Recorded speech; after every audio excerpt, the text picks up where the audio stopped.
dengan jari-jari kumparan, kurang dari jari-jari kumparan, dan lebih dari jari-jari kumparan.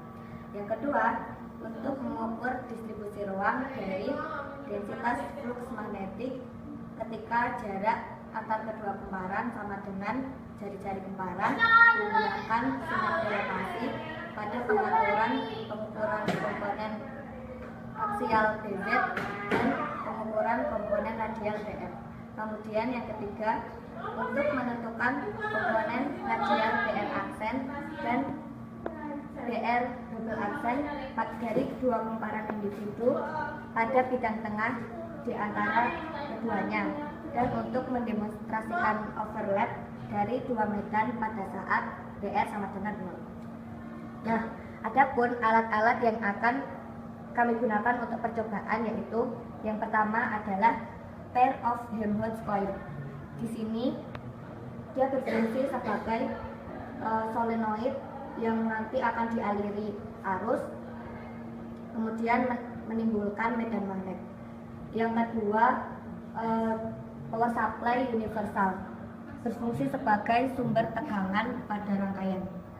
Yang ketiga, multimeter digital, berfungsi untuk mengukur arus yang mengalir pada rangkaian. Kemudian ini teslameter, dia berfungsi sebagai alat untuk mengukur medan magnet. Kemudian ini ada Hall probe aksial, berfungsi sebagai besi detektor untuk mendeteksi adanya medan magnet dalam kumparan.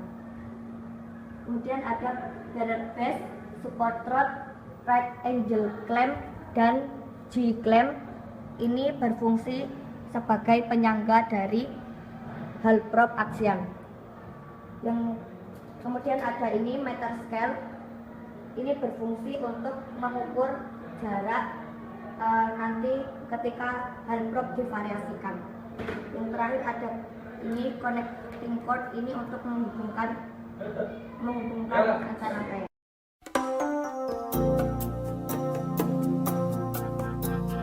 Adapun prinsip kerja dalam praktikum ini adalah kumparan ini dialiri oleh arus listrik dari power supply. Maka timbullah induksi magnet dalam kumparan. Induksi magnet tersebut adalah kuat medan listrik akibat adanya aliran arus listrik yang mengalir pada kumparan. Dan di kumparan tersebut terjadilah medan magnet dan terdeteksi oleh Hall probe dan akan ditampilkan pada teslameter. Saya akan menjelaskan tentang langkah percobaan dari praktikum medan magnet. Yang pertama, dirangkai seperti ini dinyalakan terlebih dahulu.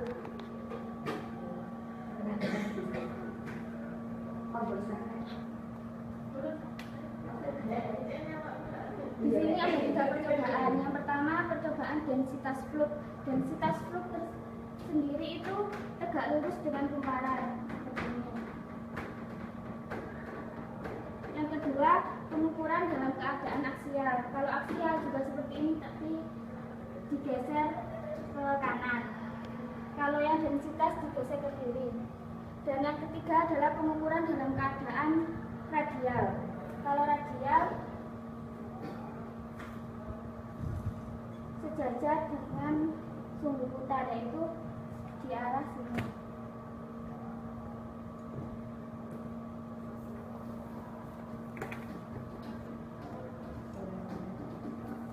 Di arah sini. Di sini arus tidak boleh melebihi 3,5 ampere. Jadi kita memakai 3 ampere saja. Dan power supply dalam keadaan konstan. Yang selanjutnya akan dijelaskan dengan kumparan. Dimana ini kan jari-jari kumparannya itu adalah 19 cm. Jadi kita mengukur besarnya jari-jari ini 19 cm.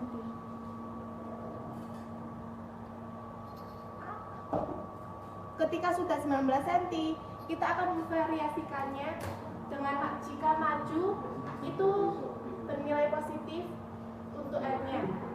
Ketika untuk sebelum itu kita akan menentukan titik nolnya. Di mana titik nol itu jika dimundurkan halpropnya dia akan bernilai berkurang, jika dimajukan juga berkurang.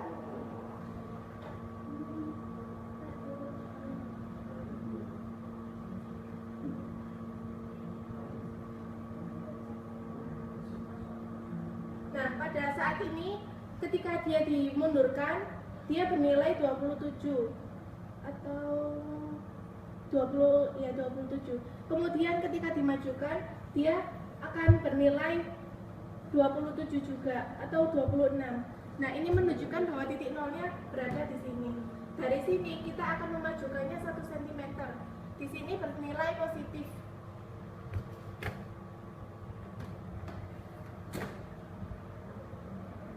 Sebesar 1 cm. Nah, saat sebesar 1 cm dimajukan atau plus 1 cm, besarnya adalah 3,24. Kemudian akan dimundurkan 1 cm, di mana ini akan bernilai negatif. Besarnya adalah 3,26. Untuk yang kedua, kita akan mengubah posisi halprop menjadi setengah R. Jadi besarnya ini adalah 9,5 dari sisi sini.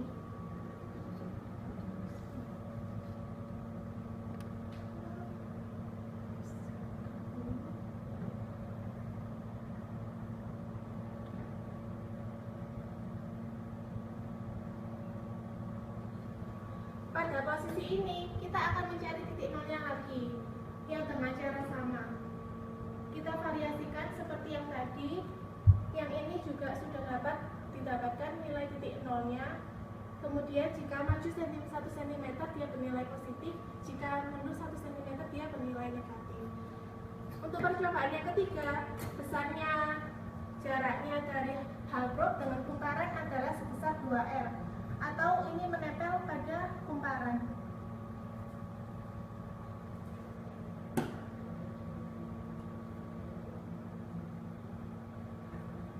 Pada posisi ini kita juga akan mencari titik kritisnya, dan juga kita akan mencari besarnya jika ditambah 1 cm atau jika dikurangi 1 cm. Karena teman-teman sekalian, saya akan menjelaskan topik selanjutnya, yaitu mengenai aksial atau searah dengan simputan. Yang pertama, kita harus letakkan ini pada posisi 0, di mana dia berada pada pusat. Nah, ketika itu dia berada pada R sama dengan 0, dan kita lakukan praktik itu dengan memajukan jaraknya sama 1 cm. Kita lihat hasilnya bahwa ketika dia semakin maju, nah, maka akan bertambah. Nah, untuk praktikum yang kedua, maka kita akan gunakan yang mana posisi putar akan kita gunakan. Nah, kita beri jarak 2 cm, yang kemudian selanjutnya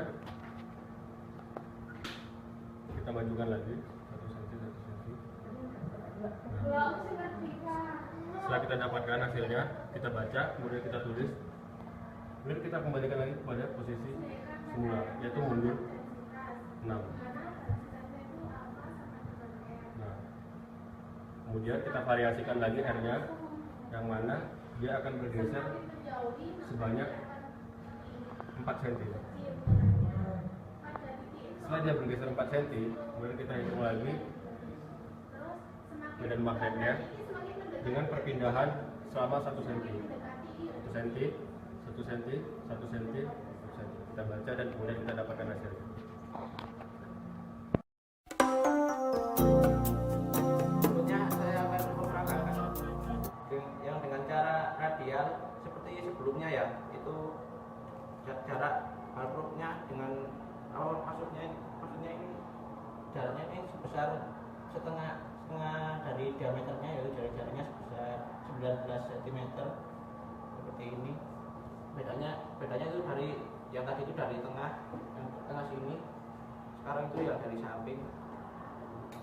Cara memvariasikannya itu dari posisi ini tuh digeser ke kanan sebesar 1 cm, bisa seperti ini ya. 1 cm itu nanti nilai medan magnetnya akan bertambah. Oke, ini tambah. Lalu cara variasikannya yang selanjutnya itu halproof-nya dikurangi jaraknya 10 cm sebesar 10 cm, yaitu jadi sekitar 9 cm. Seperti ini ya, jadi cuma 9 cm. Cara variasinya juga sama saja dari yang tadi, digeser ke kanan sebesar 1 cm. Nanti nilai medan magnetnya juga akan bertambah. Lalu yang berikutnya dimundurkan lagi sebesar 5 cm. Jadi yang awalnya 9 nanti diundurkan lagi jadi 5 cm. Cara variasinya juga sama, digeser ke kanan sebesar 1 cm, nanti nilai medan magnetnya juga akan bertambah.